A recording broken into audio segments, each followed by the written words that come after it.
Hey, welcome to Scaling with Nathan. Today, we're going to do a live audit. And on these live audits, we go over people's accounts and we're going to look at people's socials, what they're doing from content to their offer to looking at their whole game plan and trying to help them come up with a game plan. So hopefully this is helpful for the person we're going to do an audit on today, as well as this is going to be helpful for you as you're kind of seeing the sidecar side of everything, where we're really kind of diving into a bunch of different areas of their life and their business and their offer, so that way they can kind of see what would be the key strategies to scale and grow. And so what you're looking for, what this individual looking for, is more leads and more revenue. They want more money in their business and they want more leads. And so follow along if this is something helpful for you to really kind of look at and understand how to grow a business online. And let me share my screen here. I want to kind of share a few things with you so you get a perspective of like how this all works and how this would kind of relate to you and everything here.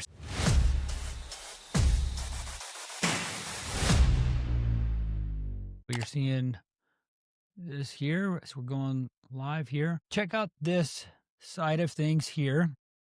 So after building a bigger account online and going live on all the different platforms and stuff, I kind of know the ins and outs of what it takes to grow and scale online. And so some of the factors when you're looking at a few different things is, just right before I dive into this audit here, is I help founders set up a winning offer, compelling content, and converting ads with your own sales team in 4 weeks.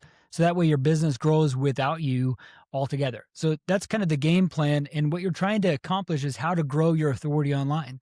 And so what I've been able to do after being a pastor for years, and this is my family, my wife and kids, I struggled trying to figure out how to grow online for years, how to get more leads, more revenue. I have tons of different businesses that I've successfully had and also failed at. But also what I tried to do is I tried to figure out the marketing side of things. And that led me to actually creating a marketing agency. I ran that for 9 years before I sold that. And then I got into sales, and I did really well at sales because I cared for people. What a thought, and then people kept on asking me, what was I doing? And so I actually started training people, and I created a training company. And then I managed, this is my marketing company that I had. And then I started managing sales teams where we're doing millions a month. And now I teach people how to do both, because it's like you could be great at sales and no leads, or you can have all the leads and horrible at sales. Like there's a big overlap in how you build your business. And so this is what I help with, is really kind of dialing in everything. And so when we're looking at the frameworks, I go over this in a workshop. You got to check this out. But when we're looking at the tactics, I'm going to just kind of touch on a few things with you here, and then we're going to dive into the audit of this individual here. But to build an authority online, you need to have eyeballs. So the best way is to get a bunch on stages. When I mean stages, there's some simple ways of doing this. You got to be on podcasts, you got to be in speaking engagements, and you got to run ads. Those are the easiest ways to start off with, is just running ads to get more awareness of who you are and your offer. And then when you do that, in return, you want to be able to either create a lead magnet or a way that people are nurtured by your content. And then inevitably, as they're seeing more valuable content and seeing you as the authority, they're going to see the DMs and then want to raise their hands and say, I only want to work with you. And so it's inbound, high demand lead generation that turns into demand generation. Okay. So there's kind of like a funnel that looks like this, where you're running, ads, you're running these things, you're getting a lead magnets or a follower ad, and then you have a conversation. The whole focus with having conversations is to qualify them, having a real personal conversation with them. You could do this via inbound or outbound, and then your content is going to nurture them. Okay. And this is one of the biggest crux for so many people, is to have consistent content that's going out. But here's the importance of it.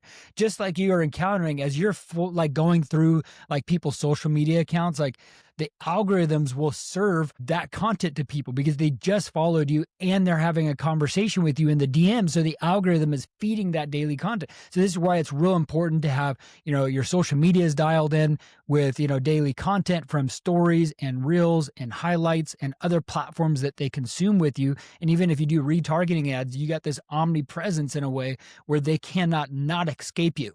Okay. And so this is where they're seeing some of this stuff. Then they book a call with you. And then when you book a call, you send them a video sales letter explaining what you do, how you can help them, their common challenges, their solutions that they want. And so the time the call comes, they're already pre-sold. They understand what you can offer them, totally help them with everything. And so that's the guidance I want to give you all while you're trying to figure out how to do this. And so let me dive in here, and we're going to be looking at Alan Vander Burgert. Burgert. I'm not saying that right. Sorry, Alan.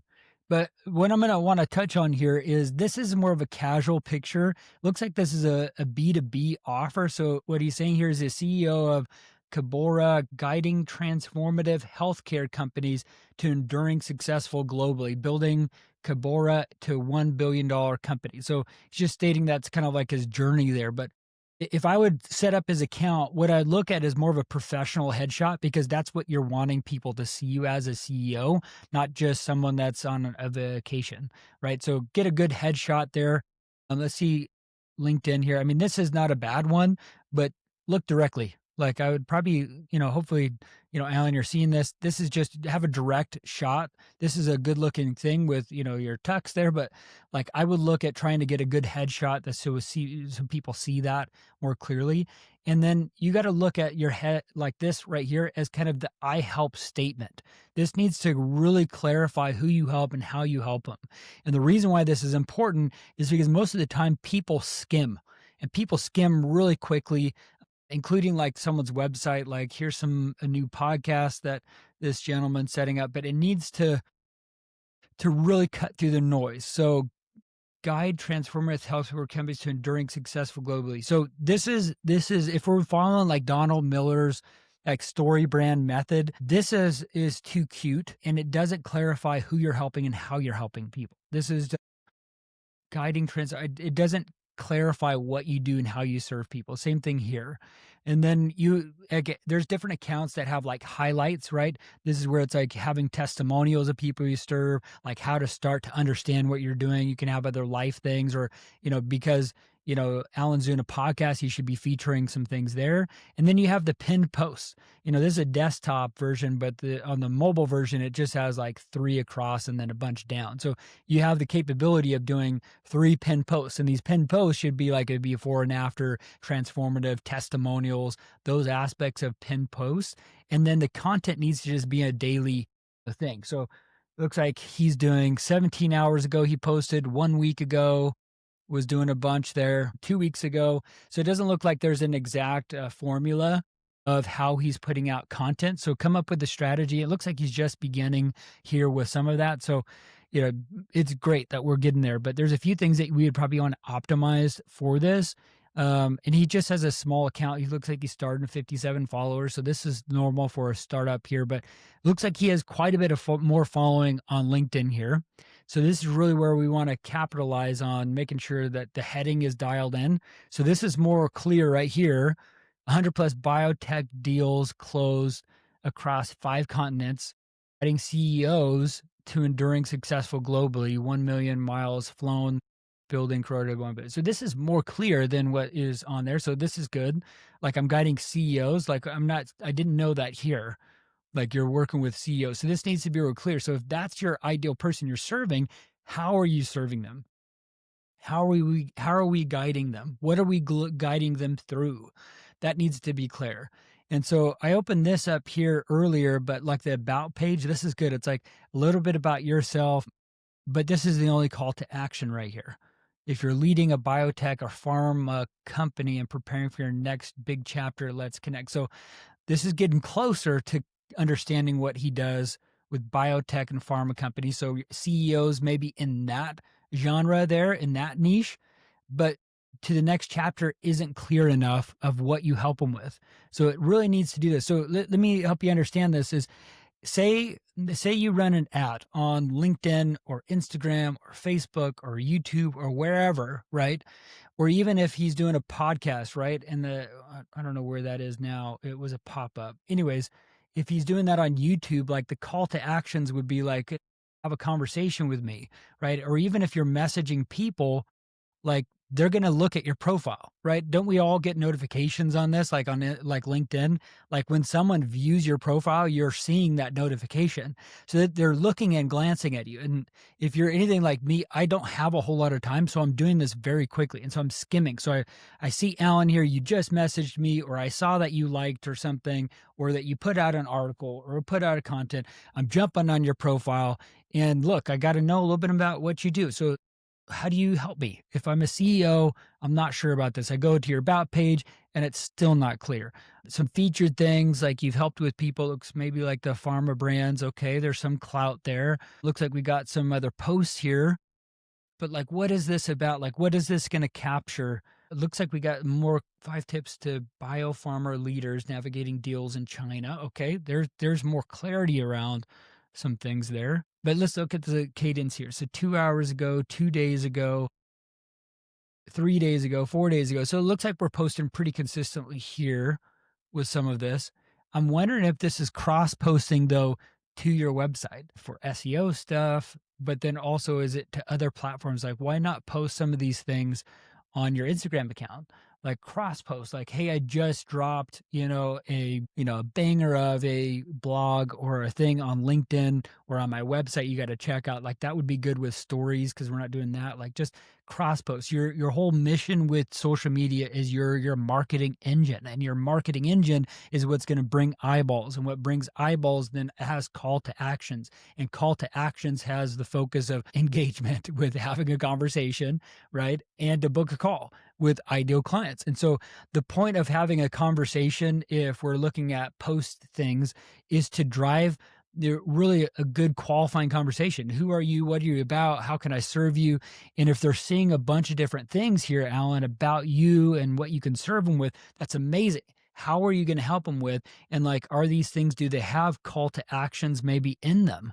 Right here, transitions at this company, Cabora, right? Where you support leading, navigating challenges with authentic. I mean, these are all buzzwords, right? Follow me for more, but it needs to have clarity. Like follow for more is great, but you can even say like comment or like. Looks like he has some comments, but it doesn't have any call to actions where if they're like, yeah, like help, it would be like a direct conversation. Like these are value adds. So you can do a lot of value without call to actions, but it just needs to be consistent enough so that it's daily where they're seeing you could show up in their algorithm consistent. So that way it just primes the algorithm to kind of streamline the homepage or the feed when they're checking things out. And you just want to cross post everywhere because that's going to be real important for the success of drumming up more conversations of qualified ideal people to book them on a call and to offer them your solution. So if you're wanting more leads and revenue, right, you got to get really serious about how you're looking at your business. And this is really where it's important when you're looking at your funnel, your strategy online. You are a marketing business and your personal brand is just carrying the flag of your company. And so if it's you or someone else or everyone, you guys need to be looking at how are you driving more leads, more conversations, more ideal clients so that you can really dial in more booked calls to gain more revenue. Like that should be your goal. If you have 0 clients, 95% of your time should be focused on lead generation. If you're a business and you're like in the middle thing, you need to still prioritize marketing at the highest level, because to do this is like, what I realize is there's 4 skills every business owner needs to have. One is you need to be able to know how to market your business. The other one is know how to sell your service like a pro. The other one is to do the fulfillment like amazing, top of the line, amazing thing. And then the 4th one is leadership, leading people, setting up automations or systems, right? And all of those things you need to constantly be growing in on an ongoing basis because things always evolve, tactics change, things evolve. But here's the crux of all of it. If you had to only pick one, I would say only focus on marketing. All of these are important, but like marketing is the biggest thing because I can't lead people that I don't do any fulfillment for. And if I don't have any fulfillment because the sales are lacking, then I can't market it. It's like everything is there. The paradigm shift that you need to look at is marketing is the biggest driver for you completely in everything. If you're a nonprofit to like a multi-billion-dollar company, your business is a marketing business with a service or product of whatever. That paradigm shift helped me a lot of understanding my priorities in my business and understanding how to grow and accelerate. And so hopefully this is helpful on today's call. Like DM me. I got a full workshop here. I have a free school group. We have, videos like this that we want to publish to help continue to support you along the way. We're here to add as much value, to give back, to care for you. So hopefully today on today's audit, you got a lot of value. Stay tuned for the next one. Like and subscribe, follow, do whatever, all those things there so that you can get more of added value like this. Thank you for tuning in, and we will see you on the next video.